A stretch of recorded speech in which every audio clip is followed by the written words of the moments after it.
오늘부터 아이는 제가 돌보겠습니다. 이 집에는 어머니가 두릴 필요 없으니까요. 그 사람의 목소리는 비단처럼 부드러웠지만 제 심장을 꿰뚫는 비수와 같았습니다. 갓 태어난 손주를 향해 뻗어가던 제 두 손이 허공에서 길을 잃고 그대로 굳었습니다. 세상의 모든 소음이 한순간에 사라졌습니다. 거실 벽에 걸린 괴종시계의 째깍거리는 소리와 주방 한쪽에서 낮게 울고 있는 김치냉장고 소리만이 제 귀에 선명하게 밝혔습니다. 지금 어디에서 이 이야기를 듣고 계신가요? 그곳의 시간은 부디 따뜻하게 흐르기를 바랍니다. 제 눈은 소파 끝에 앉은 딸아이에게로 향했습니다. 수진아, 어서 한마디만 해다오. 그게 아니라고. 우리 엄마가 필요하다고. 제 속의 울음이 아이의 이름을 애타게 불렀지만 딸은 핏기 없는 얼굴로 고개를 숙인 채였습니다. 갓난아기의 하얀 베넷저고리만 하염없이 바라볼 뿐 제 쪽으로는 눈길 한 번 주지 않았습니다. 창가에 서 있던 사위는 작게 헛기침을 하더니 못 볼 것을 봤다는 듯 서둘러 휴대폰으로 시선을 돌렸습니다. 그 얄팍한 등 뒤로 도망치고 싶은 마음이 고스란히 보였습니다. 이 넓고 반짝이는 새 아파트에서 저는 순식간에 혼자가 되었습니다.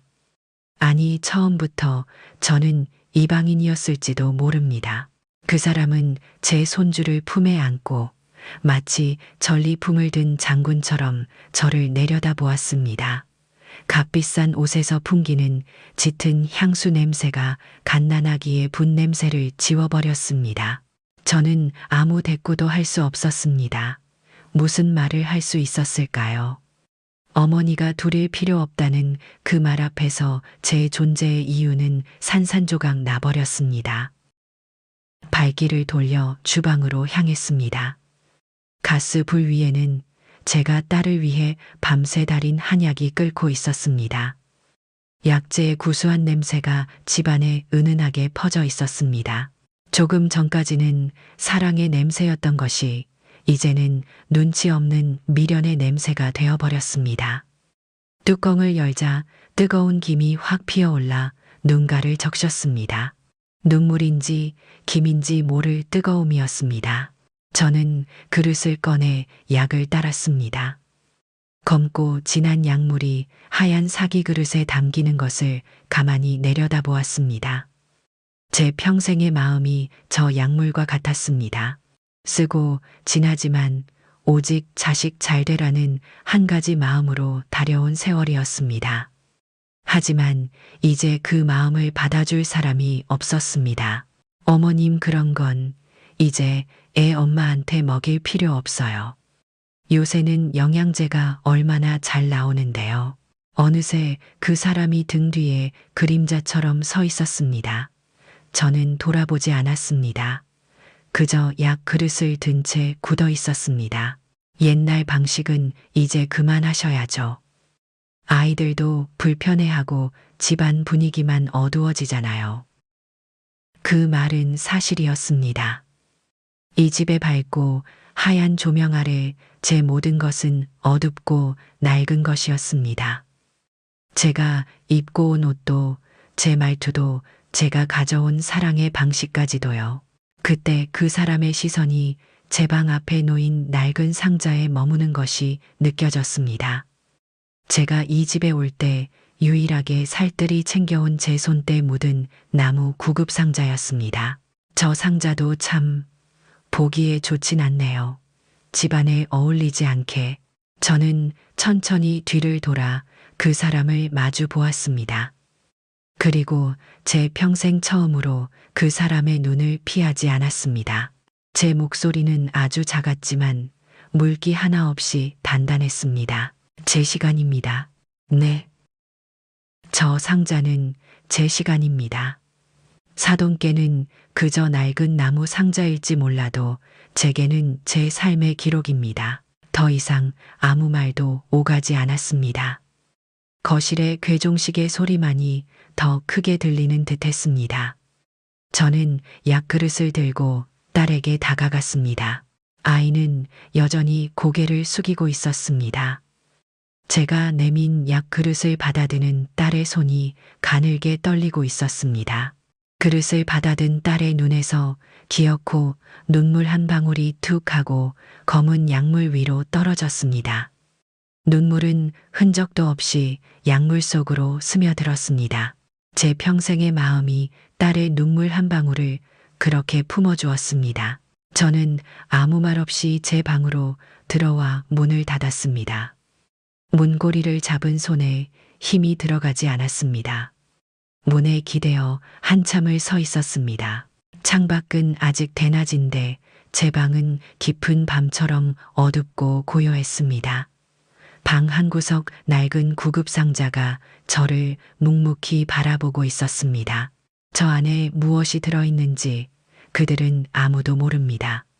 어쩌면 저조차도 그 안에 잠든 기록의 무게를 잊고 살았는지도 모릅니다. 하지만 오늘 저는 그 상자를 다시 보게 되었습니다. 저것은 그저 낡은 상자가 아니었습니다. 언젠가 이 부당한 시간을 되돌려 놓을 마지막 증거일지도 모릅니다. 그날 저는 닫힌 문 뒤에서 조용히 결심했습니다. 제 시간을, 제 이야기를, 그리고 제 자신을 되찾겠다고 말입니다. 모든 것의 시작은 바로 그 한마디 어머니가 둘일 필요 없다는 잔인한 선언이었습니다.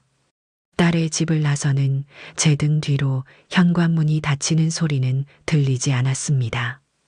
그저 스르륵 하고 소리 없이 미끄러져 닫혔을 뿐입니다. 하지만 제게는 그 어떤 굉음보다 더 귀가 먹먹하게 들렸습니다. 세상과 저 사이에 거대한 벽이 세워지는 소리였습니다. 비에 젖은 아파트 복도를 천천히 걸어 나왔습니다. 엘리베이터에 반짝이는 은색 문에 비친 제 모습이 낯설었습니다. 어깨는 축 처져 있었고 손에는 시장에서 장을 봐온 비닐봉지가 초라하게 들려 있었습니다. 아니, 이제는 텅 빈 봉지였습니다. 그 집 냉장고를 채워주기 위해 가져왔던 모든 것들은 그 안에 두고 왔으니까요. 버스 정류장까지 걷는 동안 비는 제 머리 위로 쉴 새 없이 쏟아졌습니다. 우산을 쓸 생각도 하지 못했습니다. 차가운 빗물이 제 마른 머리카락을 적시고 옷깃으로 스며들었습니다. 사람들은 바쁜 걸음으로 저를 스쳐 지나갔습니다. 아무도 낡은 옷을 입은 늙은 여자가 비를 맞고 서 있는 것에 신경 쓰지 않았습니다. 어쩌면 저는 투명 인간이 된 것일지도 모릅니다. 버스 창가에 기대 앉아 스쳐 지나가는 도시의 불빛들을 바라보았습니다. 저 수많은 불빛 아래 저마다의 따뜻한 저녁이 있겠지요. 하지만 그 어떤 불빛도 저를 위한 것은 아니었습니다. 마포의 낡은 주공 아파트, 제 현관문 앞에 섰을 때 저는 열쇠를 꺼내기 위해 한참을 가방 안에서 손을 헤맸습니다. 손이 제 마음대로 움직여주지 않았습니다. 철컥하고 문이 열리는 소리와 함께 익숙한 냄새가 저를 맞았습니다. 오래된 나무와 옅은 된장 냄새, 그리고 제 남편이 살아있을 때 피우던 담배 냄새가 아주 희미하게 섞인 제 집의 냄새였습니다. 그 냄새를 맡는 순간 참고 있던 숨이 한꺼번에 터져 나왔습니다.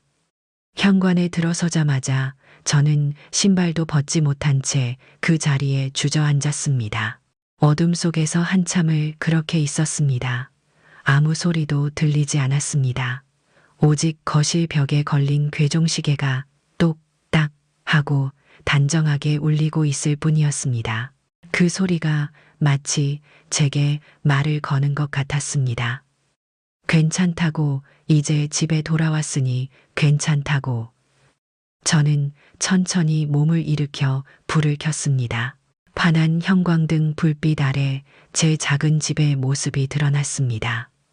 손때 묻은 가구들과 색이 바랜 벽지와 여기저기 달아빠진 장판. 모든 것이 초라했지만 동시에 모든 것이 따뜻했습니다. 이곳에는 저를 판단하는 차가운 시선이 없었습니다. 거실 한쪽 벽에는 남편의 영정 사진과 함께 우리 딸 수진이의 결혼 사진이 나란히 걸려 있었습니다. 하얀 웨딩드레스를 입고 세상에서 가장 행복하게 웃고 있는 딸의 얼굴. 그 옆에는 조금은 어색하지만 뿌듯한 미소를 짓고 있는 사위 민준이의 모습이 있었습니다. 저는 그 사진을 한참 동안 바라보았습니다. 사진 속 딸의 웃음이 제게 물었습니다. 엄마, 나 이렇게 행복하게 살게 해달라고 빌었잖아. 그런데 왜 엄마는 지금 울고 있는 거야? 저는 사진을 향해 손을 뻗었지만 차가운 유리 액자만 만져질 뿐이었습니다. 남편이 살아있었다면 어땠을까요? 그 사람은 아마 불같이 화를 냈을 겁니다. 감히 내 딸한테, 내 아내한테 누가 그런 짓을 하느냐고 소리를 질렀을 겁니다. 그리고는 제 등을 두드리며 당신 잘못이 아니라고 다 괜찮다고 말해주었을 겁니다. 하지만 그는 이제 제 곁에 없습니다. 이 넓은 세상에 기댈 어깨 하나 없이 저는 오롯이 혼자였습니다. 따뜻한 물로 몸을 씻고 낡은 몸빼 바지로 갈아입었습니다. 냉장고를 열어보니 며칠 전 끓여놓았던 김치찌개가 조금 남아 있었습니다. 차가운 밥 한 덩이를 꺼내 물에 말았습니다. 그리고 그 김치찌개와 함께 저녁을 먹었습니다. 딸의 집에서는 입맛이 없어 아무것도 넘기지 못했는데 제 집에 돌아오니 신기하게도 밥이 넘어갔습니다. 이곳의 공기는 저를 살게 했습니다. 밥을 먹고 나서 저는 거실 구석에 놓아두었던 낡은 나무 상자를 끌어왔습니다. 딸의 집에 갈 때 다른 것은 아무것도 챙기지 않고 오직 이 상자 하나만 들고 갔었습니다. 그 집에서는 천덕꾸러기 취급을 당했던 그 낡은 구급 상자였습니다. 뚜껑을 열자 익숙한 약 냄새가 코끝을 스쳤습니다. 소화제, 해열제, 반창고, 빨간 약. 상자 안에는 세월의 흔적이 가득했습니다. 수진이가 어릴 때 밤중에 열이 펄펄 끓으면 저는 이 상자를 열어 해열제를 찾았습니다. 아이가 넘어져 무릎이 깨지면 이 상자 속 반창고를 붙여주며 호하고 입김을 불어주었습니다. 이 상자는 그냥 낡은 나무 상자가 아니었습니다. 제 모성의 역사이자 우리 가족의 시간이었습니다. 상자 안을 정리하다가 제 손끝에 딱딱한 것이 걸렸습니다. 낡은 약 봉투들 밑에 깔려있던 작은 손바닥만 한 수첩이었습니다. 아주 오래되어 표지는 너덜너덜했고 종이는 누렇게 변해 있었습니다. 언제 이 안에 넣어두었는지 기억조차 희미했습니다. 이게 왜 여기에 들어있을까? 저는 무심코 수첩을 열어보았습니다. 그리고 그 첫 장에 적힌 희미한 글씨를 보는 순간 저는 숨을 멈췄습니다. 그것은 제가 까맣게 잊고 있었던, 아니 잊고 싶었던 과거의 기록이었습니다. 그때 제 손에 들린 낡은 구급상자가 유독 무겁게 느껴졌습니다. 그 안에는 단순한 약품들만이 아니라 한 가정을 뒤흔들 수 있는 진실의 무게가 함께 담겨 있었던 것입니다. 그 낡은 수첩을 저는 밤새도록 읽고 또 읽었습니다. 누렇게 바랜 종이 위에는 제 남편의 글씨와 제 글씨가 번갈아 가며 적혀 있었습니다. 사위 민준이의 첫 사업이 힘들어졌을 때 몰래 보내주었던 돈의 액수 날짜, 그리고 그 아이가 고맙다며 보내왔던 짧은 문자 메시지까지 그뿐만이 아니었습니다. 몇 해 전 사돈인 박서연 여사가 갑자기 쓰러져 병원에 입원했을 때 자식들 모르게 제가 대신 내주었던 병원비 영수증들이 수첩 사이에 켜켜이 꽂혀 있었습니다. 그 사람은 퇴원하며 제게 고맙다는 말 한마디 하지 않았습니다. 저는 그저 자식들 앞길에 짐이 될까 싶어 조용히 덮어두었을 뿐입니다. 저는 그 모든 것을 잊고 있었습니다. 아니, 일부러 잊으려 애썼습니다. 베푼 것은 기억하지 말라고, 저희 어머니께서 항상 그리 가르치셨기 때문입니다. 하지만 그들은 제 기억뿐만 아니라 제 존재까지도 지워버리려 하고 있었습니다. 창밖이 희미하게 밝아올 무렵 저는 수첩을 덮었습니다. 더 이상 눈물이 나지 않았습니다. 밤새 제 안에서 무언가 단단하게 굳어버린 것 같았습니다. 괴종시계가 아침 6시를 알렸습니다. 저는 자리에서 일어나 밥을 안 쳤습니다. 슬플 때일수록 사람은 밥을 먹어야 합니다. 그래야 싸울 힘도 생기는 법이니까요. 그날 오후 전화벨이 울렸습니다. 딸 수진이었습니다. 엄마 하고 부르는 아이의 목소리가 축축하게 젖어 있었습니다. 밤새 울었던 모양입니다. 제 마음 한구석이 아릿하게 저려왔지만 저는 애써 아무렇지 않은 척 대답했습니다. 그래, 밥은 먹었니? 아기는 잘 자고. 응. 엄마, 저기 드릴 말씀이 있는데. 수진이는 한참을 머뭇거렸습니다. 전화기 저편에서 작게 숨을 고르는 소리, 그리고 아주 희미하게 다른 사람의 목소리가 들리는 듯 했습니다. 박서연 여사일 겁니다. 제 딸을 앞에 앉혀놓고 지금 이 순간에도 보이지 않는 줄로 조종하고 있는 것이겠지요. 수진아, 괜찮다. 무슨 말이든 해보거라. 저기, 어머님이. 아니, 우리가 말이야. 민준 씨랑 내가 곧 아기 100일도 다가오고 앞으로 돈 들어갈 때가 많아서 말인데. 딸의 목소리가 기어 들어가고 있었습니다. 제 심장이 철렁 내려앉았습니다. 돈 이야기였습니다. 설마 하는 불안감이 엄습했습니다. 엄마가 지금 살고 있는 그 아파트 말이야. 그 집을 팔면 안 될까? 순간 세상의 모든 소리가 다시 멈췄습니다. 저는 전화기를 든 채 그대로 굳어버렸습니다. 제가 잘못 들은 것일까요? 제 집을 팔라니요. 남편과 제가 평생을 바쳐 마련한 우리의 유일한 보금자리, 우리 딸을 키워낸 역사가 담긴 이 집을 팔라니요. 엄마 집이 오래되긴 했어도 마포에 있어서 팔면 돈이 꽤 될 거라고.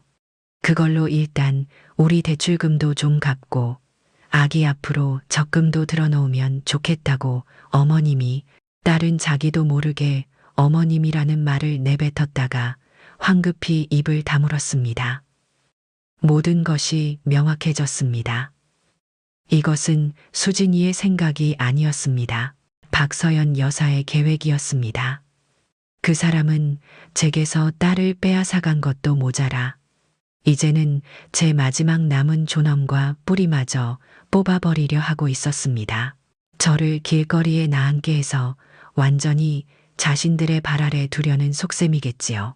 그래서 엄마는 우리 집에 들어와서 같이 살면 되니까 방도 하나 있고, 그러면 엄마도 외롭지 않고 우리도 엄마 돌봐드릴 수 있고. 목소리는 점점 작아졌습니다. 그 말들이 얼마나 허울 좋은 거짓인지 제 딸 스스로도 알고 있는 까닭입니다. 저를 돌봐주겠다는 것이 아니라 감시하고 통제하겠다는 뜻이겠지요. 제 모든 것을 빼앗고 낡고 병든 노인으로 만들어 자신들의 소나기에 넣고 흔들려는 것입니다. 이가 부득하고 갈리는 소리가 제 입안에서 울렸습니다. 저는 깊게 숨을 들이마셨습니다. 그리고 제 평생 가장 차가운 목소리로 말했습니다. 수진아, 응 엄마, 그 집은 안 된다. 제 단호한 한마디에 전화기 저편의 딸이 숨을 멈추는 것이 느껴졌습니다. 그 집은 내 아버지의 땀이고 내 눈물이다. 세상 모든 것을 다 줘도 바꿀 수 없는 우리들의 시간이다.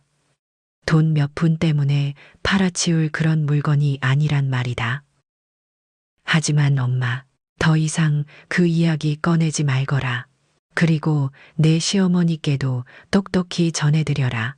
김하나 아직 죽지 않았다고.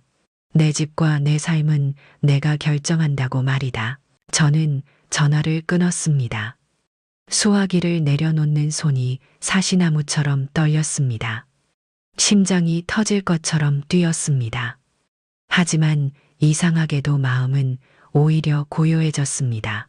이제 더 이상 물러설 곳이 없었습니다. 피할 이유도 없었습니다.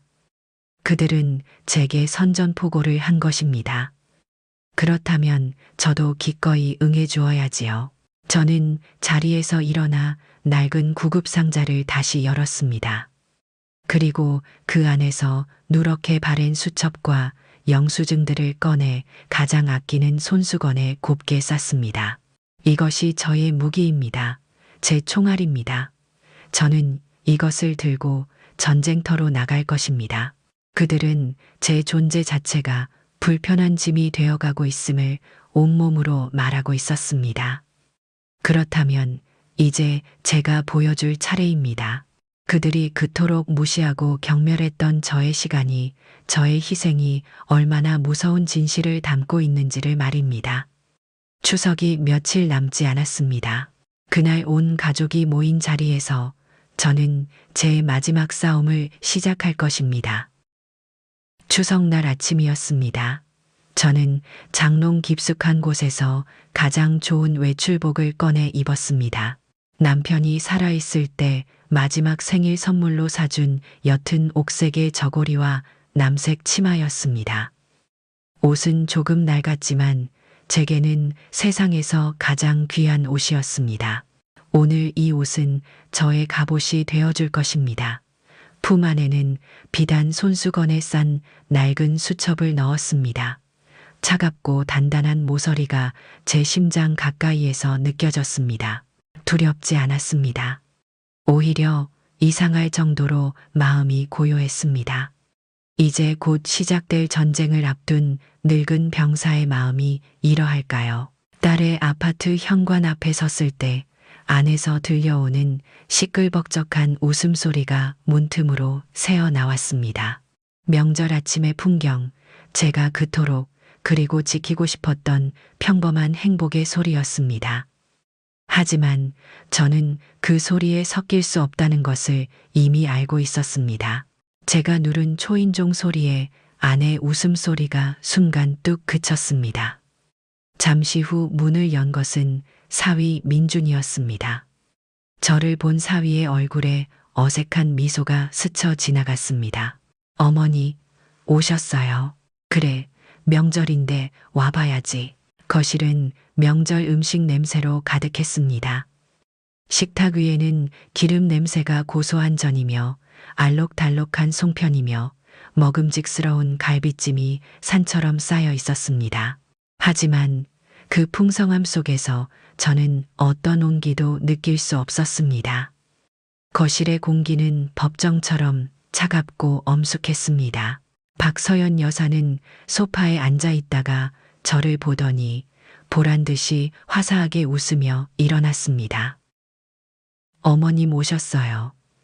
아이고, 이 비싼 날에 못하러 또 오셨어요. 집에서 편히 쉬시지. 그 말은 제게 하는 인사가 아니었습니다. 당신은 이곳에 어울리지 않는 불청객이라는 날카로운 선언이었습니다. 딸 수진이는 부엌에서 나오다가 저와 눈이 마주치자 황급히 시선을 피했습니다. 아이의 얼굴은 하얗게 질려 있었습니다. 저는 아무 말 없이 제가 가져온 작은 선물 꾸러미를 내밀었습니다. 애썼다. 이거라도 상해 보태렴. 제가 밤새 만든 약과와 식혜였습니다. 사돈은 그것을 흘긋 보더니 입꼬리를 비틀며 말했습니다. 요즘 세상에 누가 이런 걸 손으로 만들어요. 백화점에 가면 얼마나 좋은 게 많은데 제 성의는 또다시 촌스럽고 낡은 것이 되어 구석으로 밀려났습니다. 어색한 침묵 속에서 차례 준비가 계속되었습니다. 저는 조용히 부엌으로 들어가 설거지를 도우려 했습니다. 하지만 사돈은 제 앞을 막아서며 손님은 가만히 계시는 거라며 저를 거실로 등을 떠밀었습니다. 저는 손님도 가족도 아닌 어중간한 존재가 되어 소파 끝에 덩그러니 앉아 있어야 했습니다. 사건은 차례를 지내기 직전에 터졌습니다. 박서연 여사가 갑자기 호들갑을 떨기 시작했습니다. 어머나, 어머나, 큰일 났네. 그걸 어디에 뒀더라. 그녀는 핸드백을 뒤지고 서랍을 열어보고 소파 쿠션을 들춰보며 부산을 떨었습니다. 온 가족의 시선이 그녀에게로 쏠렸습니다. 왜 그래요? 엄마 사위가 물었습니다. 아니다.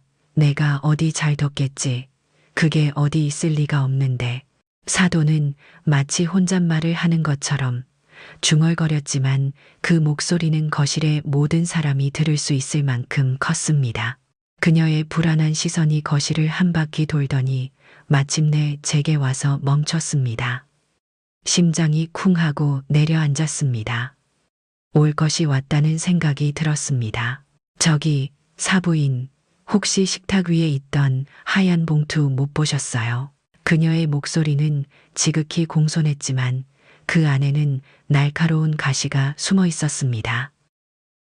봉투라니, 아기 100일 때 쓰려고 미리 빼놓은 돈 봉투인데 액수가 좀 커서요. 제가 잠깐 식탁 위에 올려놓고 화장실에 다녀온 것 같은데 그 사이에 없어졌지 뭐예요. 이상하다. 그녀는 제 눈을 똑바로 쳐다보며 말했습니다. 내가 가져갔지라고 묻는 것과 같았습니다. 며칠 전 제가 돈 때문에 집을 팔라는 요구를 거절했던 일이 떠올랐습니다. 이것은 그에 대한 보복이었습니다. 저를 돈이나 훔치는 파렴치한 늙은이로 만들어 이 집에서 완전히 쫓아내려는 수작이었습니다. 저는 제 무릎 위에 놓인 제 손을 가만히 내려다보았습니다. 주름지고 마른 하지만 평생 남의 것을 탐해본 적 없는 정직한 손이었습니다. 이것이었구나. 이들이 내게 보여주고 싶었던 바닥이 바로 이것이었구나. 슬픔 대신 얼음처럼 차갑고 투명한 분노가 제 온몸으로 퍼져나갔습니다. 끓어오르는 울화를 누르고 저는 천천히 고개를 들었습니다.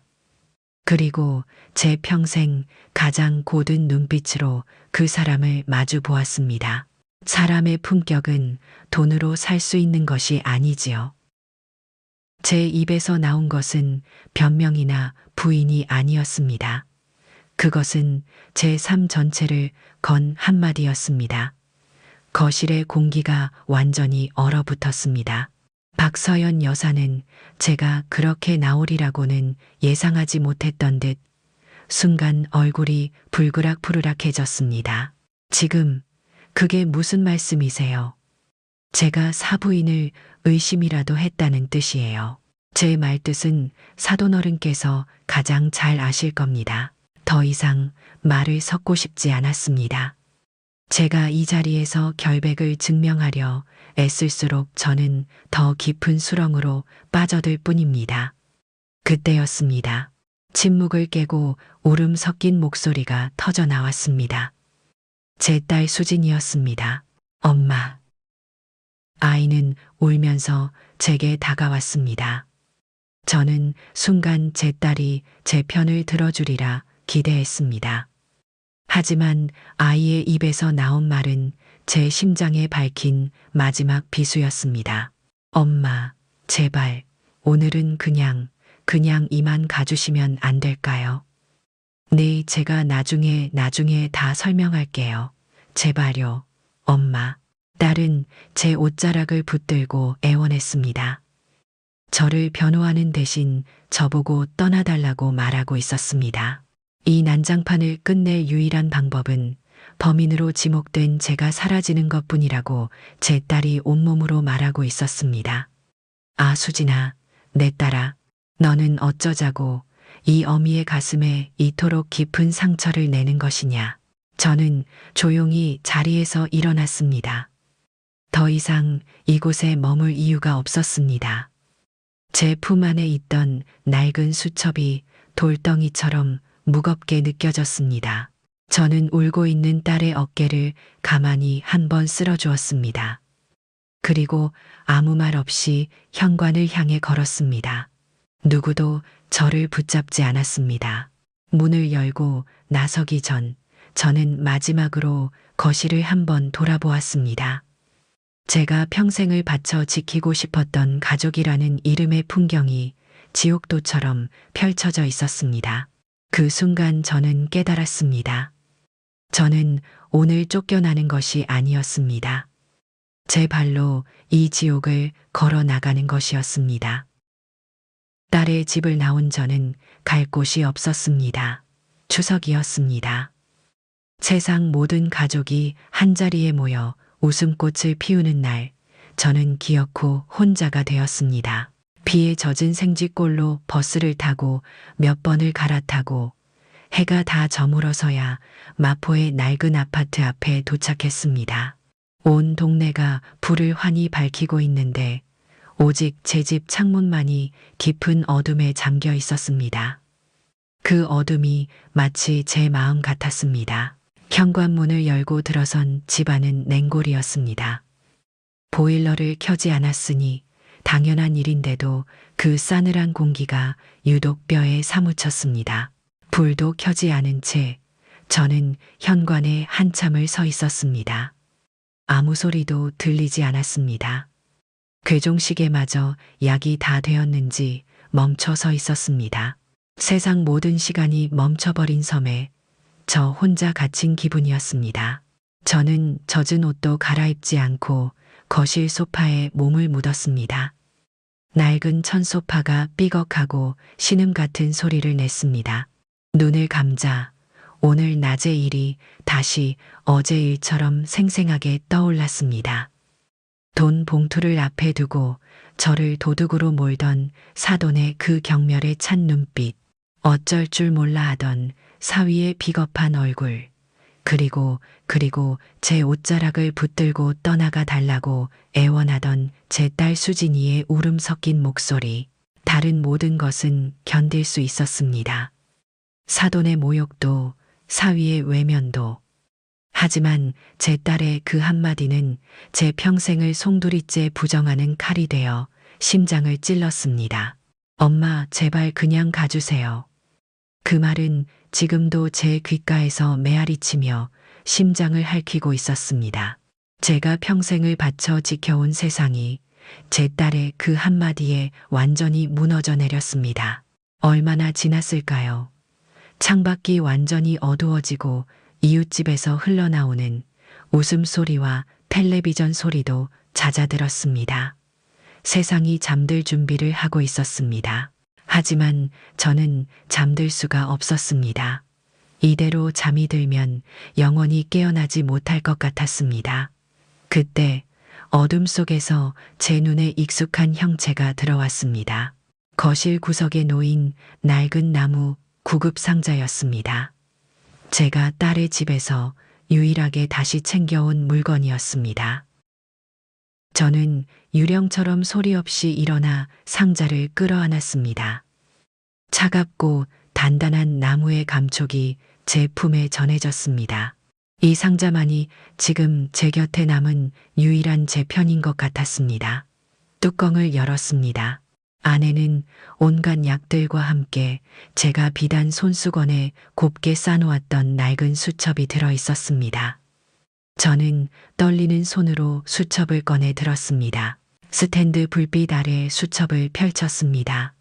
남편의 글씨, 제 글씨, 한 장 한 장 넘길 때마다 잊고 있었던 과거의 시간들이 먼지를 털고 일어났습니다.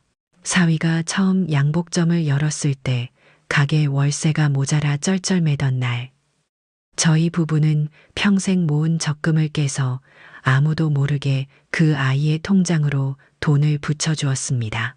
수첩에는 그날의 은행 전표가 그대로 붙어 있었습니다. 장인 장모님, 꼭 성공해서 효도하겠습니다. 그 아래에 사위가 서툰 글씨로 써보낸 감사 편지도 있었습니다.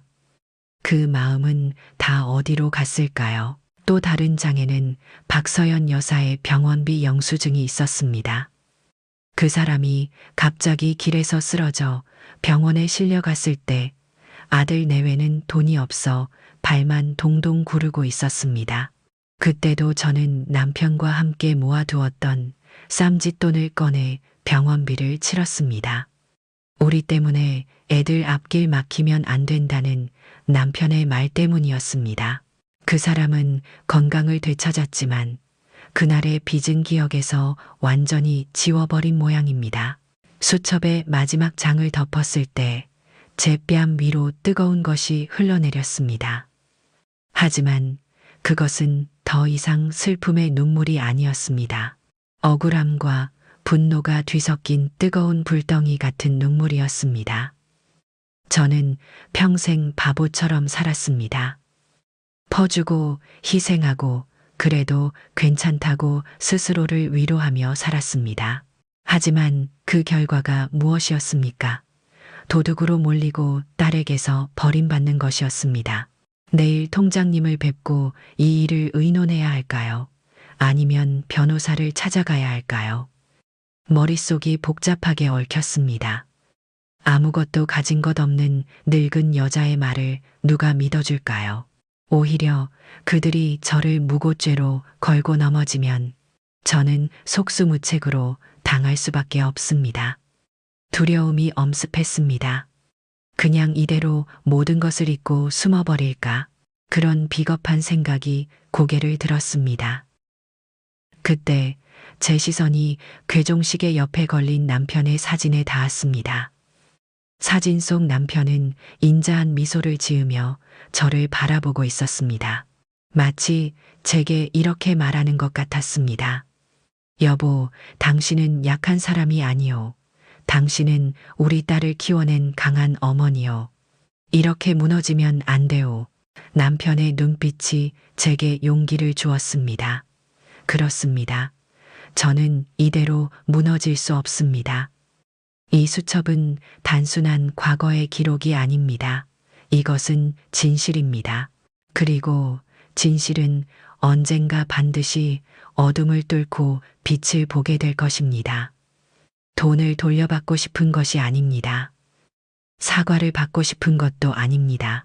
저는 그저 제 삶이, 제 희생이, 제 사랑이 헛되지 않았다는 것을 증명하고 싶을 뿐입니다. 짓밟힌 제 존엄을 제 손으로 다시 일으켜 세우고 싶을 뿐입니다. 저는 수첩을 가슴에 품었습니다.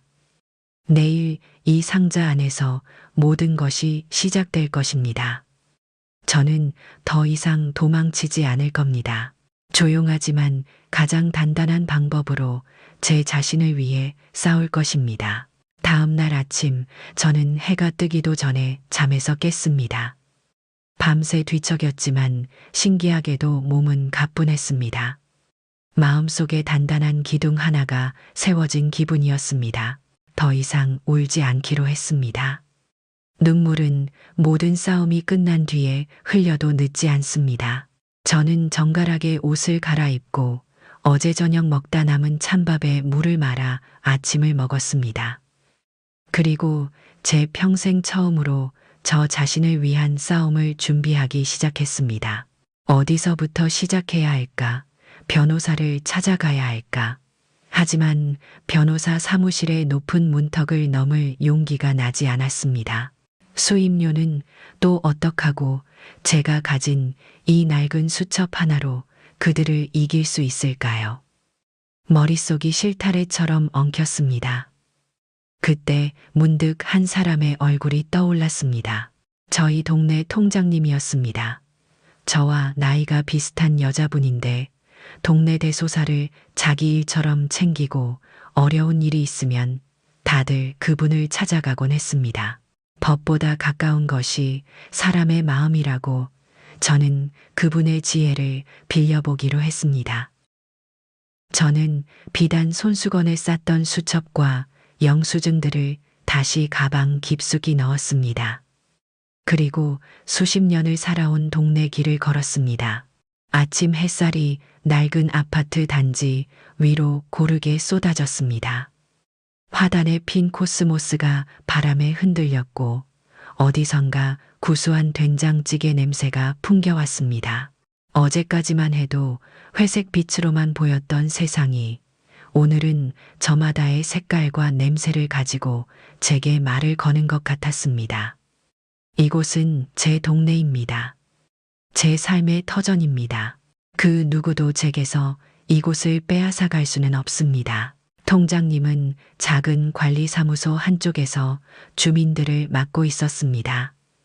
저를 보더니 반갑게 웃으며 커피 한 잔을 내주었습니다. 따뜻한 커피 잔을 두 손으로 감싸쥐자 얼어붙었던 몸과 마음이 조금 풀리는 것 같았습니다. 어쩐 일이세요, 김하나 어르신. 얼굴이 반쪽이 되셨네. 무슨 안 좋은 일이라도 있으세요? 따뜻한 한마디에 그만 참았던 눈물이 핑 돌았습니다. 저는 고개를 숙여 제 집안의 부끄러운 이야기를 꺼내놓는 것이 얼마나 어려운 일인지 깨달았습니다. 평생을 체면과 남의 시선을 의식하며 살아온 세월이었습니다. 하지만 이제 그런 것들을 따질 때가 아니었습니다. 저는 제 자신을 구해야 했습니다. 통장님, 제가 요즘 자식들 때문에 속이 많이 상해서요. 저는 제 딸의 집에서 있었던 일, 그리고 제 집을 팔라는 요구를 받았던 일까지 두서없이 털어놓기 시작했습니다. 제 이야기가 길어질수록 통장님의 얼굴은 점점 굳어졌습니다. 그녀는 아무 말 없이 제 이야기를 끝까지 들어주었습니다. 제 모든 이야기가 끝났을 때 통장님은 제 손을 따뜻하게 잡아주며 말했습니다. 어르신 잘못이 아니에요. 절대 어르신 탓이 아니에요. 속 많이 상하셨겠네. 그 한마디에 저는 결국 참았던 눈물을 터뜨리고 말았습니다. 괜찮다는 말, 제 편이 되어주는 그 말이 저는 얼마나 듣고 싶었던 걸까요? 한참을 울고 나서 저는 떨리는 손으로 가방에서 낡은 수첩을 꺼내 통장님 앞에 내밀었습니다. 통장님은 안경을 고쳐 쓰고 수첩을 한 장 한 장 꼼꼼하게 읽어 내려갔습니다. 사위에게 돈을 보내준 기록 사돈의 병원비를 내준 영수증. 그녀의 표정은 분노로 그리고 안타까움으로 변해갔습니다. 수첩을 다 읽은 그녀는 한숨을 길게 내쉬었습니다. 이건 정말 너무하네요. 자식들이 어떻게 부모님께 이럴 수가 있어요. 제가 어떻게 해야 할까요? 저는 법 같은 건 잘 모르고 돈도 없는데. 그러자 통장님이 고개를 저으며 말했습니다. 어르신, 이건 복잡한 법싸움이 아니에요. 아주 간단한 상식의 문제예요. 이 집은 누구 명의로 되어 있어요? 당연히 어르신과 돌아가신 남편분 명의로 되어 있겠지요. 그렇지요. 그럼 된 거예요. 이 집은 어르신 거예요. 법적으로도 그리고 도의적으로도요. 등기부등본 떼어보셨어요. 거기에 진짜 주인이 누구인지 똑똑히 적혀 있는 거예요. 등기부등본. 그 단어가 제 머리에 와서 밝혔습니다. 자식이라고 부모 재산을 마음대로 할 권리는 없어요. 그리고 어르신이 이 집에 사시는 동안은 그 누구도 어르신을 맘대로 내보낼 수 없어요. 그걸 거주권이라고 해요. 거주권, 제 권리. 저는 제게도 그런 것이 있다는 사실을 처음 알았습니다. 딸의 집에서 쫓겨나던 그 순간, 저는 세상에서 가장 무력하고 아무 권리도 없는 사람이라고 생각했습니다. 하지만 아니었습니다. 법이 그리고 상식이 저를 지켜주고 있었습니다.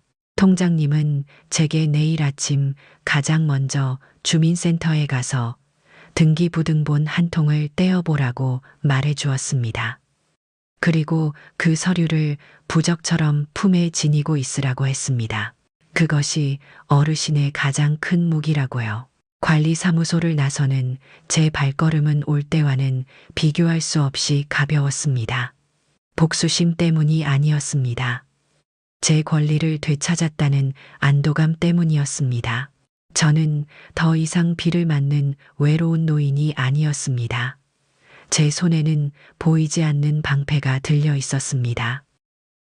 집으로 돌아오는 길 저는 하늘을 올려다보았습니다. 비가 그친 하늘은 눈부시게 파랬습니다. 저는 결심했습니다. 저는 싸울 것입니다. 하지만 그들처럼 진흙탕 속에서 싸우지는 않을 것입니다. 저는 제 자리에서 가장 품위 있고 단단한 방법으로 제 자신과 제 삶을 지켜낼 것입니다. 내일 아침 가장 먼저 주민센터로 갈 것입니다. 내 이름 석자가 밝힌 내 집의 증명서를 내 눈으로 똑똑히 확인할 것입니다. 그것이 제 싸움의 첫 번째 걸음이 될 것입니다. 그날 밤 저는 제 평생 가장 깊은 잠을 잤습니다. 더 이상 악몽을 꾸지 않았습니다. 제 마음속에 가야 할 길이 선명하게 보였기 때문일지도 모릅니다. 아침 일찍 저는 수십 년 만에 처음으로 저를 위해 화장을 했습니다. 분을 가볍게 바르고 희미해진 눈썹을 그리고 아주 옅게 입술연지를 찍었습니다. 거울 속에 비친 사람은 더 이상 초라하고 늙은 여인이 아니었습니다. 슬픔을 겪었지만 결코 부러지지 않은 한 사람이 서 있었습니다. 주민센터는 아침부터 사람들로 붐볐습니다. 번호표를 뽑아들고 의자에 앉아 제 차례를 기다렸습니다. 주변에서는 아기 출생 신고를 하는 젊은 부부의 웃음소리, 서류 문제로 언성을 높이는 아저씨의 목소리, 온갖 사람들의 살아가는 소리들이 섞여 있었습니다. 저는 그 소음 속에서 이상한 평온함을 느꼈습니다. 저 역시 제 삶의 문제를 해결하기 위해 이곳에 와 있었습니다. 저는 더 이상 세상과 동떨어진 외로운 섬이 아니었습니다. 152번 고객님 3번 창구로 오십시오. 제 번호가 불렸습니다. 저는 창구로 다가가 제 평생 가장 또렷한 목소리로 말했습니다. 등기부등본 한 통 떼러 왔습니다. 직원은 익숙한 손놀림으로 컴퓨터를 두드리더니 신분증을 요구했습니다. 저는 주머니에서 곱게 닦아놓은 신분증을 꺼내 건넸습니다.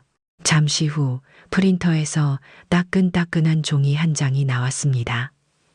직원은 그 서류를 제게 건네며 수수료를 말했습니다. 저는 1,000원짜리 몇 장을 꺼내 비용을 치르고 그 종이를 받아들었습니다. 종이는 얇았지만 제게는 천근만근처럼 무겁게 느껴졌습니다. 주민센터를 나와 가까운 벤치에 앉았습니다. 떨리는 손으로 등기부등본을 펼쳤습니다. 복잡한 글자들이 가득했지만 제 눈에는 오직 두 사람의 이름만이 선명하게 들어왔습니다.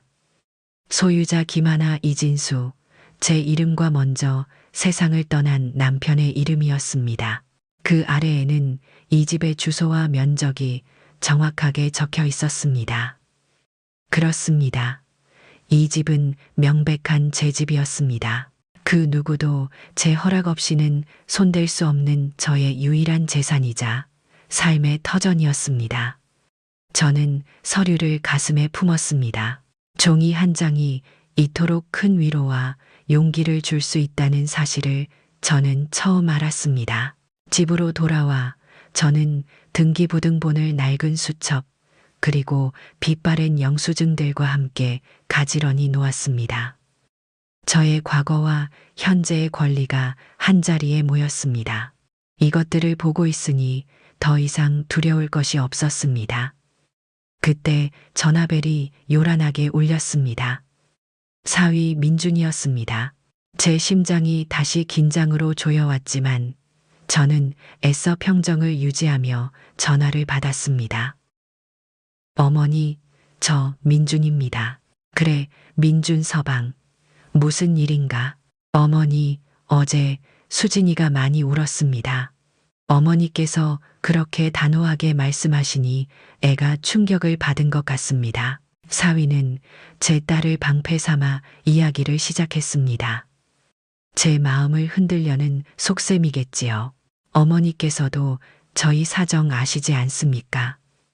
저희가 어머니를 길거리에 나앉게 하려는 게 아닙니다. 다 같이 잘 살아보자고 드리는 말씀인데 어머니께서 너무 완강하시니 저희도 답답합니다. 민준 서방, 저는 그의 말을 끊었습니다. 제 목소리는 낮고 차분했습니다. 나는 평생을 자식들 잘 살기만을 바라며 살았네. 지금도 그 마음은 변함이 없어.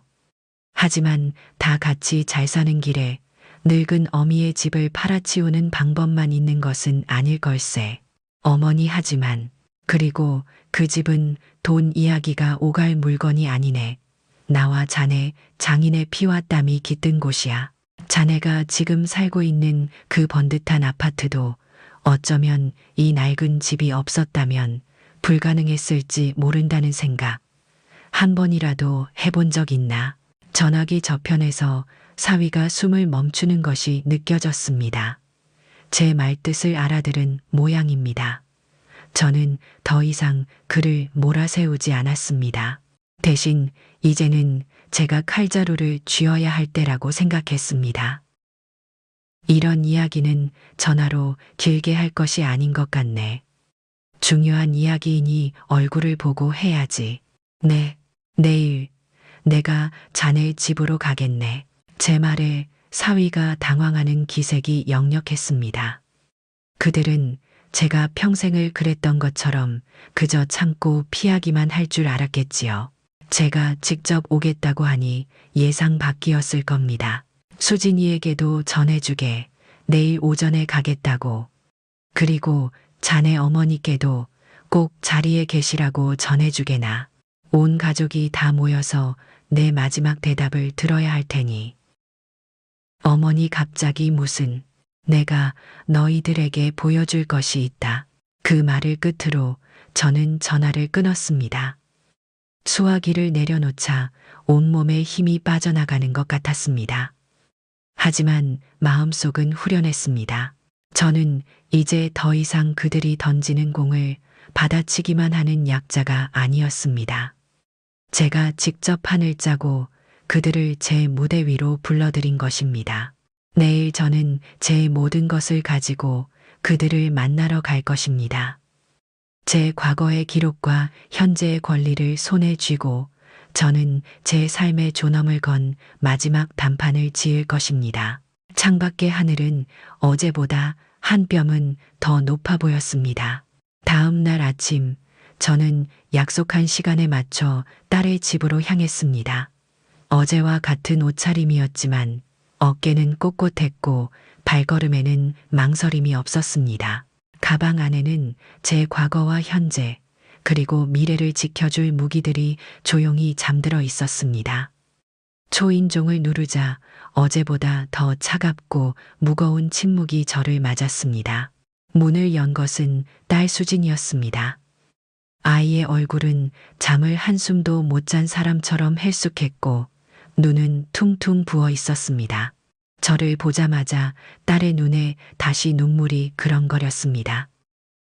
거실에는 사돈과 사위가 이미 소파에 앉아 저를 기다리고 있었습니다.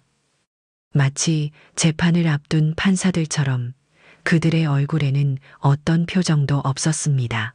어제의 그 풍성하던 명절 음식들은 흔적도 없이 사라지고 크고 하얀 거실 테이블 위에는 찻잔 3개만이 덩그러니 놓여 있었습니다. 이곳은 더 이상 가족의 공간이 아니었습니다. 차가운 단판의 장소였습니다. 오셨어요, 사부인. 앉으시지요. 박서연 여사가 먼저 입을 열었습니다. 목소리는 여전히 우아했지만 그 안에는 숨길 수 없는 적대감이 서려 있었습니다. 저는 그녀가 권하는 소파 대신 테이블 맞은편의 딱딱한 의자에 허리를 펴고 앉았습니다. 그들과 저 사이에는 분명한 경계가 필요했습니다. 어머니, 어제는 저희가 너무 급하게 말씀드린 것 같아요. 하지만 저희 마음은 그게 아니. 사위가 변명을 시작하려 할 때 저는 조용히 손을 들어 그의 말을 막았습니다. 오늘은 너희들의 이야기를 들으러 온 것이 아니다. 제 낮은 목소리에 세 사람 모두 놀란 듯 저를 쳐다보았습니다. 오늘은 내 이야기를 하러 왔다. 너희들이 들어야만 하는 내 마지막 이야기다. 저는 가방을 열었습니다. 그리고 가장 먼저 어제 주민센터에서 떼온 등기부등본을 꺼내 테이블 위에 올려놓았습니다.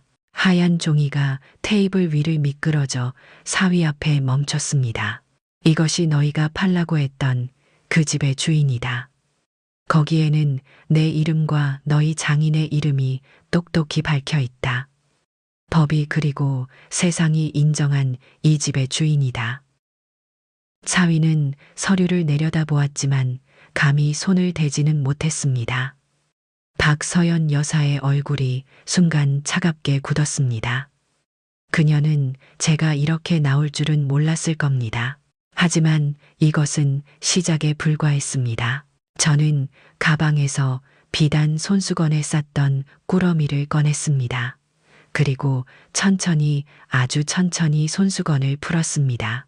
그 안에서 누렇게 바랜 낡은 수첩과 오래된 영수증 뭉치가 모습을 드러냈습니다. 저는 그것들을 등기부등본 옆에 나란히 놓았습니다. 넓고 환하던 거실의 공기가 갑자기 무겁게 가라앉았습니다. 숨쉬기조차 힘든 침묵이 흘렀습니다.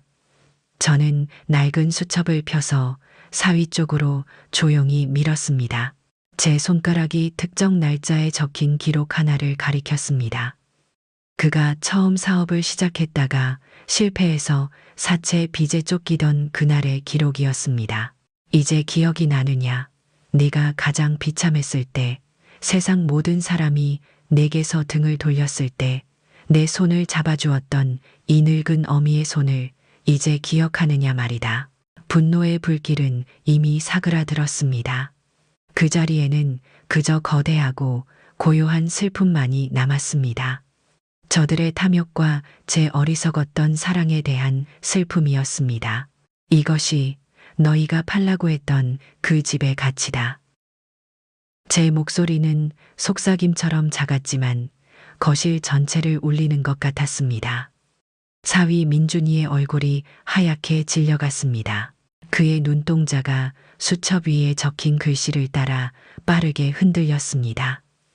그가 제게 보냈던 감사 편지, 그가 제게 약속했던 효도, 그 모든 것이 잊혀진 과거가 되어 그를 노려보고 있었습니다. 딸 수진이는 제 어깨 너머로 수첩을 보더니 작게 신음하며 입을 틀어막았습니다. 아이의 눈에서 굵은 눈물이 뚝뚝 떨어지기 시작했습니다. 아마 처음 알았을 겁니다. 자기 남편의 실패를 그리고 그 실패를 막아주었던 어미의 희생을. 저는 수첩 다음 장을 넘겼습니다. 그리고 그 안에 꽂혀있던 낡은 병원비 영수증들을 꺼내 이번에는 박서연 여사 앞으로 밀어놓았습니다. 그리고 이것은 사돈어른의 가치입니다. 박서연 여사의 눈이 영수증에 찍힌 자신의 이름과 병원 이름을 확인하는 순간 그녀의 그 우아하던 가면이 산산조각 났습니다. 그녀는 이 사실을 아무에게도 말하지 않았을 겁니다. 자존심 강한 그녀가 가난한 사돈에게 신세를 졌다는 사실을 인정하고 싶지 않았겠지요. 이게 다 뭐예요? 어디서 이런 말도 안 되는 종이 쪼가리들을 가져와서 사람을 모함하는 거예요. 그녀는 목소리를 높였지만 그 끝은 형편없이 떨리고 있었습니다. 저는 대답하지 않았습니다. 더 이상의 설명은 필요 없었습니다. 진실은 말이 아니라 증거로 이야기하는 것이니까요. 저는 조용히 자리에서 일어났습니다. 제 할 일은 끝났습니다. 나는 내 집을 팔지 않는다. 저는 세 사람을 차례로 둘러보며 마지막 말을 남겼습니다. 그리고 나는 너희들에게 아무것도 바라지 않는다. 돈도, 효도도 나는 그저 내 이름으로 내 집에서 내 삶을 조용히 살다 가고 싶을 뿐이다. 그러니 다시는 나를 찾지 말거라. 그 말을 남기고 저는 뒤를 돌아 현관으로 향했습니다. 아무도 저를 붙잡지 못했습니다. 그들은 자신들의 부끄러움과 마주하느라 저를 돌아볼 여유조차 없었을 겁니다. 현관문을 열고 나서기 전 저는 마지막으로 거실을 한번 돌아보았습니다. 세 사람은 테이블 앞에 망부석처럼 굳어 있었습니다. 그들의 머리 위로 제가 평생에 걸쳐 쌓아 올렸던 희생의 무게가, 그리고 그들이 애써 외면했던 진실의 무게가 무겁게 내려앉고 있었습니다. 거실에는 아무 소리도 들리지 않았습니다. 오직 종이 위에 적힌 진실의 무게만이 그들을 압도하고 있었습니다. 그 집을 나선 순간 제 등 뒤로 거대한 폭풍이 몰아치는 것 같았습니다. 하지만 저는 단 한 번도 뒤를 돌아보지 않았습니다. 아파트 복도를 걸어 나오고 엘리베이터를 타고 단지 입구를 빠져나오는 내내 제 발걸음은 조금도 흐트러지지 않았습니다. 저는 이겼습니다. 제 평생 처음으로 저 자신을 위해 싸워서 이겼습니다. 하지만 이상하게도 마음속에서는 어떤 통쾌함도 느껴지지 않았습니다. 그저 거대한 공허함만이 폐부를 가득 채울 뿐이었습니다. 버스는 텅 비어 있었습니다. 창가에 기대 앉아 빠르게 스쳐 지나가는 바깥 풍경을 바라보았습니다. 세상은 어제와 조금도 달라진 것이 없었습니다. 하지만 저는, 그리고 제 가족은 이제 영원히 어제와 같은 모습으로 돌아갈 수 없을 겁니다. 제 손으로 제가 쌓아 올린 가족이라는 성을 무너뜨린 것입니다. 그것이 과연 옳은 일이었을까요? 집에 돌아와 불을 켰습니다. 익숙하고 아늑한 공간이었지만 오늘따라 집이 유난히 넓고 텅 비어 보였습니다. 저는 소파에 깊숙이 몸을 묻었습니다. 눈을 감자 그들의 얼굴이 떠올랐습니다. 수첩을 보고 하얗게 질려가던 사위의 얼굴, 영수증 앞에서 무너지던 사돈의 오만한 표정, 그리고 제 앞에서 주저앉아 오열하던 제 딸 수진이의 얼굴. 그 아이의 얼굴이 심장 가장 깊은 곳을 찔렀습니다. 제가 한 일이 결국 제 딸의 가슴에 가장 큰 상처를 남긴 것은 아닐까요? 그 아이는 이제 남편과 시어머니 앞에서 평생을 죄인처럼 살아야 할지도 모릅니다. 어미라는 사람이 자식의 앞길에 꽃을 뿌려주지는 못할 망정, 이토록 날카로운 유리 조각을 뿌려버린 것은 아닐까요? 후회가 파도처럼 밀려왔습니다. 그냥 모른 척 바보처럼 참고 살았어야 했을까요? 제 한 몸의 존엄보다는 제 자식의 평안이 더 중요한 것이 아니었을까요? 여러분이라면 제 자리에서 어떻게 하시겠습니까? 짓밟힌 존엄과 부서진 가족 사이에서 어떤 길을 택하시겠습니까? 저는 고개를 저었습니다. 아니, 그렇지 않습니다. 제가 만약 그날도 참고 또 참았다면 저는 평생을 그들의 노예로 살았을 겁니다. 제 모든 것을 빼앗기고 빈 껍데기만 남은 채로요. 그리고 그런 어미의 모습을 보고 자랄 제 손주는 무엇을 배우게 될까요? 부당함에 침묵하는 법, 약한 자를 짓밟는 법을 배우게 될지도 모릅니다. 저는 제 딸에게 가난은 물려주었을지언정 비굴함까지 물려주고 싶지는 않았습니다. 그래요. 저는 제 자신을 지킨 것입니다. 그리고 그것은 언젠가 제 딸과 손주를 지키는 일이 될 수도 있을 겁니다. 스스로를 지킬 줄 아는 사람만이 타인을 지킬 힘도 가질 수 있는 법이니까요. 그렇게 한참을 스스로를 다독이고 있을 때였습니다.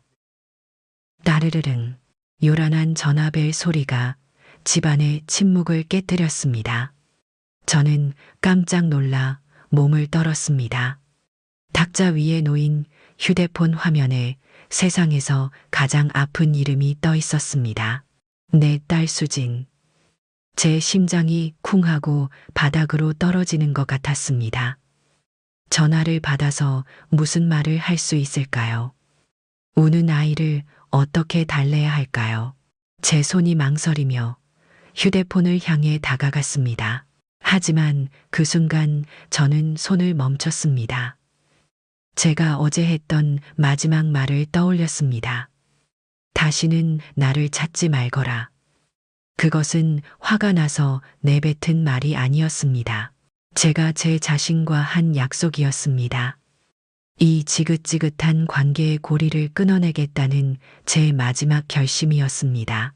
만약 제가 지금 이 전화를 받는다면 모든 것은 다시 원점으로 돌아갈 겁니다. 딸의 눈물에 마음이 약해지고 또다시 용서라는 이름으로 상처를 덧낼 것이 분명했습니다. 전화는 한참을 울리다가 끊겼습니다. 저는 긴 한숨을 내쉬었습니다.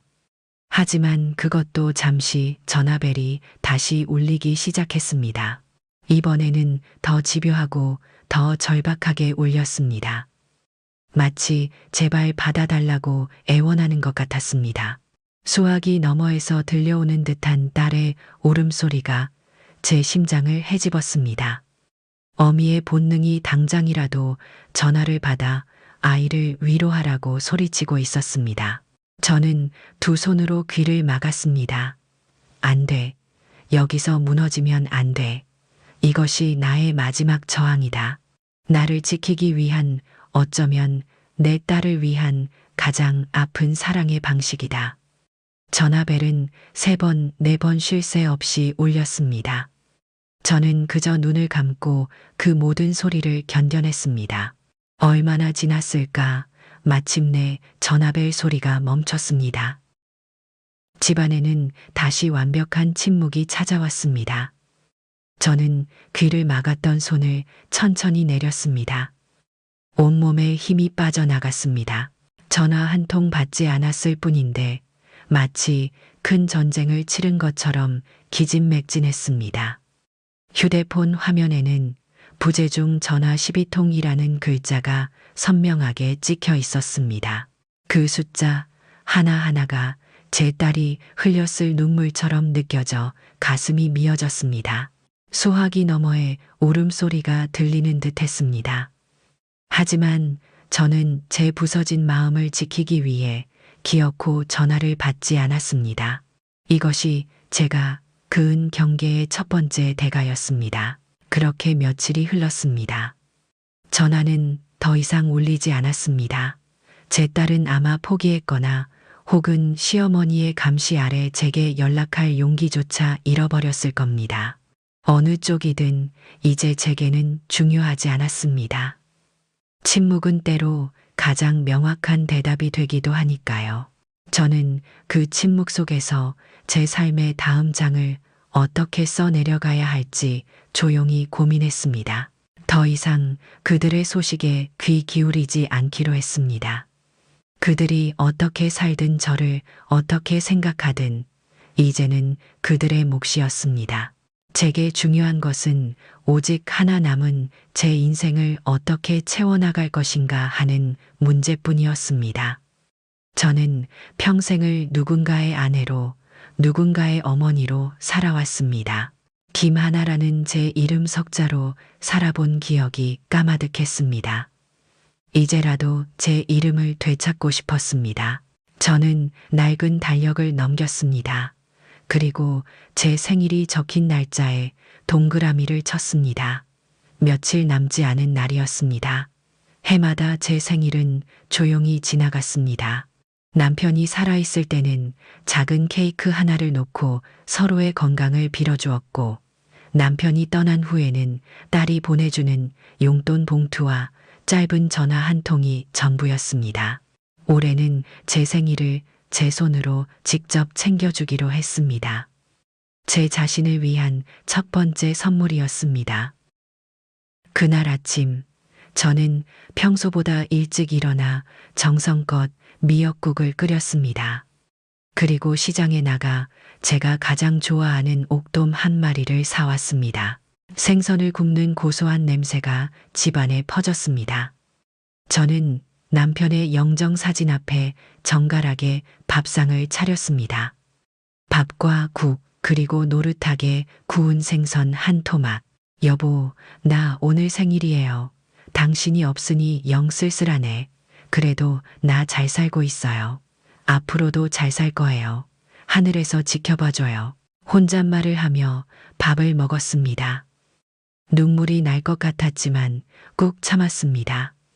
오늘은 우는 날이 아니었습니다.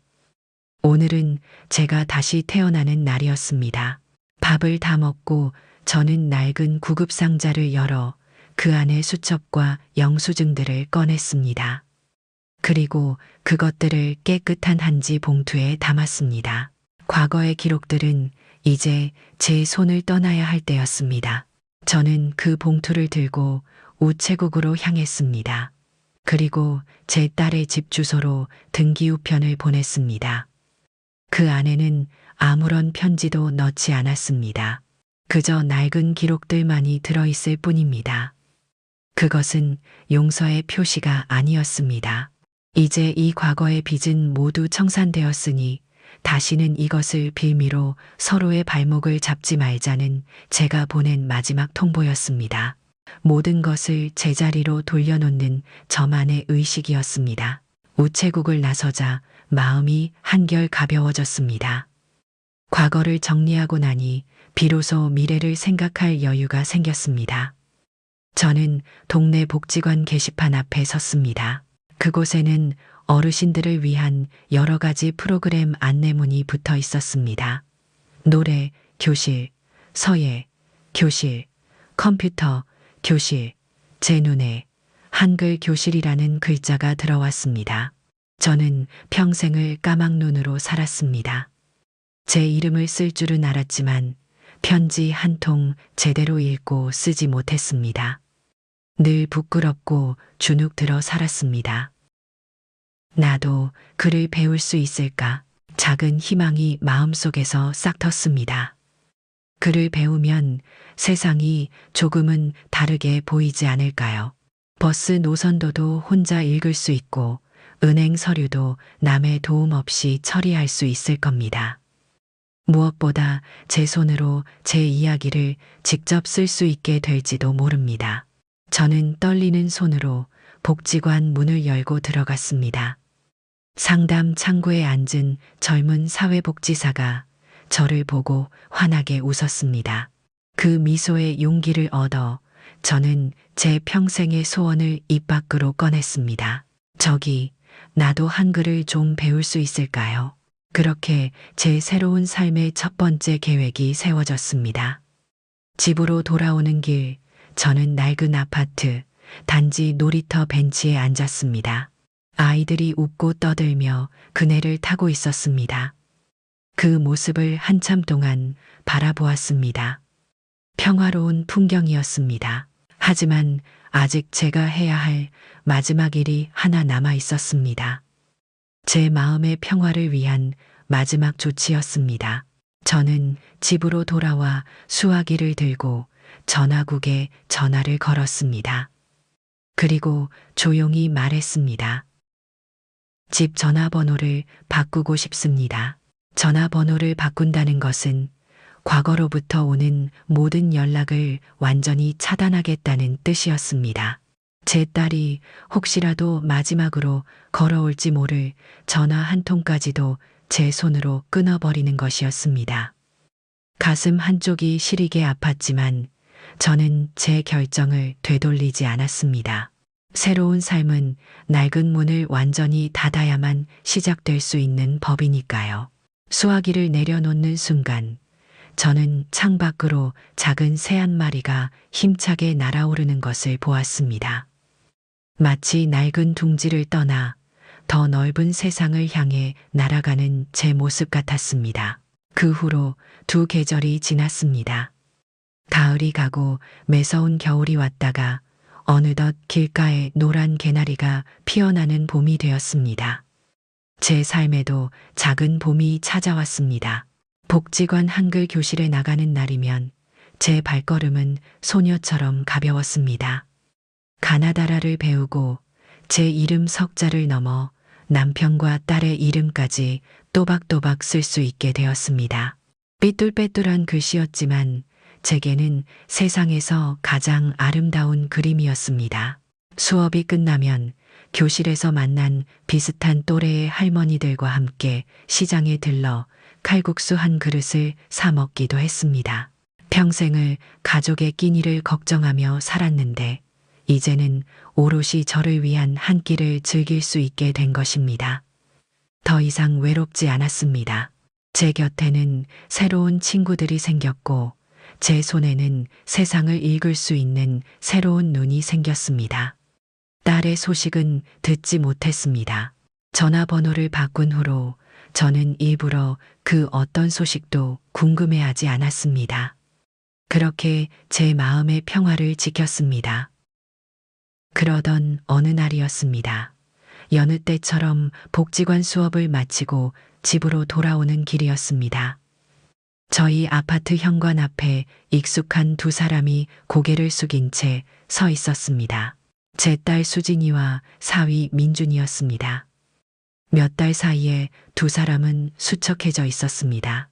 값비싼 옷은 그대로였지만 그들의 얼굴에서는 지난날의 오만함 대신 깊은 그늘과 피로가 묻어났습니다. 저는 그들을 지나쳐 집으로 들어가려 했습니다.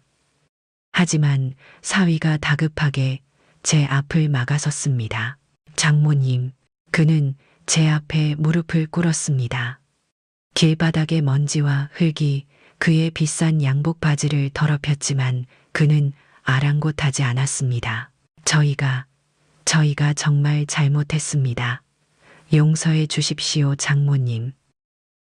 그의 등 뒤에서 딸 수진이가 소리 없이 눈물만 뚝뚝 흘리고 있었습니다. 저는 아무 말 없이 그들을 바라보았습니다. 제 마음은 이상할 정도로 고요했습니다. 예전 같았으면 당장 달려가 사위를 일으키고 우는 딸을 안아주었을 겁니다. 하지만 저는 그러지 않았습니다. 그들의 사과를 온전히 제 귀와 마음으로 들을 준비가 필요했습니다. 저는 굳게 닫힌 현관문을 열었습니다. 그리고 그들을 향해 나지막이 말했습니다. 들어오너라. 오후의 햇살이 가득 들어오는 저의 작은 거실이었습니다. 벽에 괴종시계가 평화로운 시간을 조용히 알리고 있었습니다. 저는 말없이 찬물을 끓였습니다. 어색하고 무거운 침묵이 흘렀습니다. 잠시 후 딸 수진이가 제 앞에 조심스럽게 다가와 무릎을 꿇었습니다.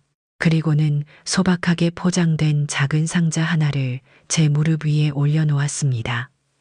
그 안에는 예쁜 공책 한 권과 펜 한 자루가 들어 있었습니다. 이것이 너희의 대답이구나. 돈도 변명도 아닌 바로 이것이 오랜 세월 제 가슴 속에 단단하게 뭉쳐있던 한 은의 응어리가 눈 녹듯 스르르 풀려나가는 것이 느껴졌습니다. 용서가 아니었습니다. 그저 고요한 이해와 평화였습니다. 어머니의 시간을 이제 저희가 돌려드릴 수는 없지만 앞으로 채워나가실 어머니의 이야기를 응원하고 싶어요. 딸의 목소리는 작게 떨렸지만 그 안에는 진심이 담겨 있었습니다. 그제야 저는 아이의 얼굴을 제대로 마주 보았습니다. 그동안 무서웠어요, 엄마.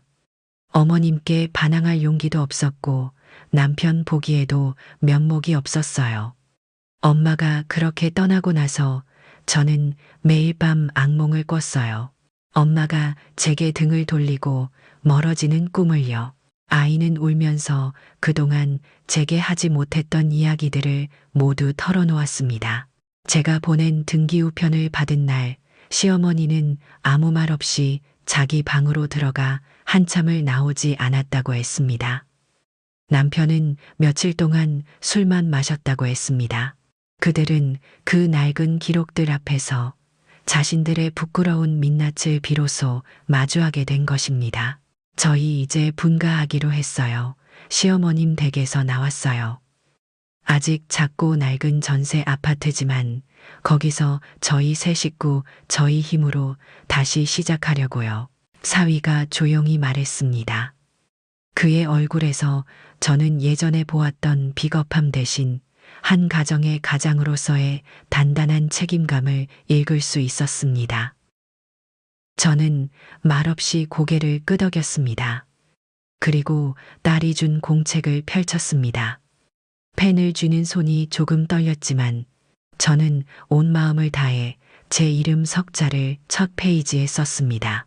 김하나.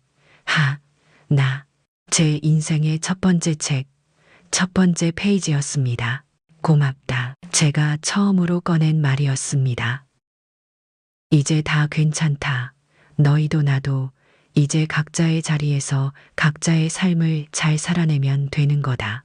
우리는 더 이상 서로에게 짐이 되지 말고 가끔은 멀리서 안부를 물을 수 있는 좋은 이웃으로 살자꾸나. 좋은 이웃. 제가 내린 결론이었습니다.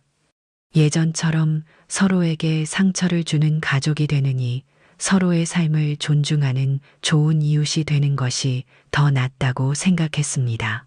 딸과 사위는 눈물을 흘리며 고개를 끄덕였습니다. 그들이 돌아간 후 집안에는 다시 저 혼자 남았습니다. 하지만 더 이상 외롭지 않았습니다. 저는 제 이름이 적힌 공책을 한참 동안 쓸어보았습니다. 그리고 창가로 다가가 화분에 물을 주었습니다. 겨우내 죽은 듯이 있던 난초의 마른 가지 끝에서 아주 작은 새순이 파랗게 돋아나고 있었습니다. 제 삶에도 그렇게 새로운 봄이 오고 있었습니다. 시간은 강물처럼 흘러 어느덧 창밖에 첫눈이 내리는 겨울이 되었습니다. 저는 돋보기 안경을 쓴 채 따뜻한 아랫목에 앉아 딸이 선물해준 공책에 글씨를 쓰고 있었습니다. 창밖은 하얀 눈으로 뒤덮여 고요했지만 제 마음은 그 어느 때보다 따뜻하고 충만했습니다. 더 이상 멈춰버린 괴종식의 소리에 외로워하지 않았습니다. 이제 제게는 제 손으로 써 내려가는 시간의 소리가 있었으니까요. 한글 교실은 제 삶의 가장 큰 선물이 되었습니다. 처음에는 제 이름 석자 쓰는 것도 손이 떨렸지만 이제는 제법 짧은 문장도 만들 수 있게 되었습니다. 눈이 옵니다. 밥이 맛있습니다. 오늘도 좋은 날입니다. 교과서에 나오는 평범한 문장들이 제게는 기적과도 같았습니다. 세상을 읽고 제 생각을 표현할 수 있다는 것이 이토록 기쁜 일인 줄 예전에는 미처 몰랐습니다. 함께 공부하는 할머니들과는 금세 좋은 친구가 되었습니다. 우리는 서로의 삐뚤빼뚤한 글씨를 보며 아이처럼 웃기도 하고 수업이 끝나면 찻집에 앉아 지나온 세월의 이야기를 나누기도 했습니다. 모두가 저마다의 사연을 품고 있었지만 우리는 서로의 상처를 보듬어주며 남은 인생의 좋은 동무가 되어주기로 했습니다. 저는 더 이상 혼자가 아니었습니다. 어느 날 우편함에 작은 엽서 한 장이 도착했습니다. 딸 수진이가 보낸 것이었습니다. 엽서에는 제주도 푸른 바다를 배경으로 남편의 품에 안겨 환하게 웃고 있는 손주의 사진이 담겨 있었습니다. 뒷면에는 짧은 글씨가 적혀 있었습니다. 어머니 잘 지내시지요? 저희는 잘 지내고 있습니다. 이곳의 겨울 바다가 참 따뜻합니다. 항상 건강하세요. 그뿐이었습니다. 구구절절한 사과도 변명도 없었습니다. 그저 담백한 안부 인사뿐이었습니다. 저는 그 엽서를 한참 동안 들여다보았습니다. 그리고 조용히 미소 지었습니다. 이것이 바로 제가 원했던 관계였습니다. 서로의 삶을 존중하고 멀리서 서로의 행복을 빌어주는 것. 우리는 이제 좋은 이웃이 된 것입니다. 저는 엽서를 남편의 사진 옆에 나란히 세워두었습니다.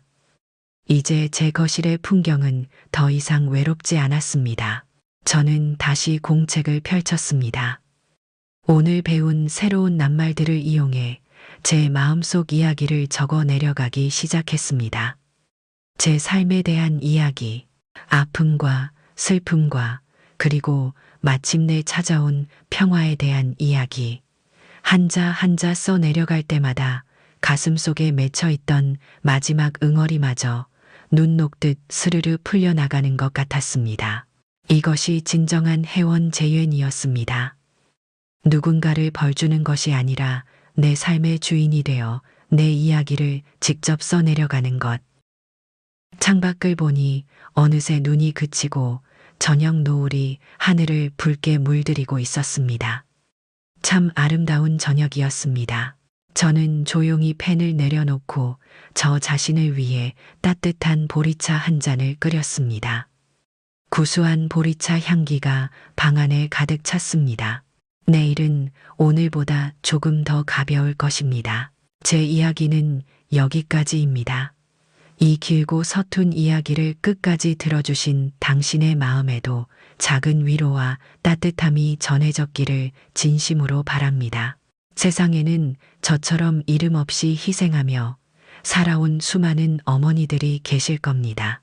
그 모든 분들이 더 이상 아파하지 않고 자기 자신의 이름과 삶을 되찾을 수 있기를 두 손 모아 응원합니다. 혹시 당신의 마음에도 답답한 사연이 있다면, 그래서 사이다처럼 시원한 회원이 필요하시다면 저희 사이다 사연 채널의 문을 두드려 주세요. 구독 버튼을 누르고 당신의 다음 이야기를 들려주시기를 기다리겠습니다. 저희는 언제나 당신의 곁에 있겠습니다.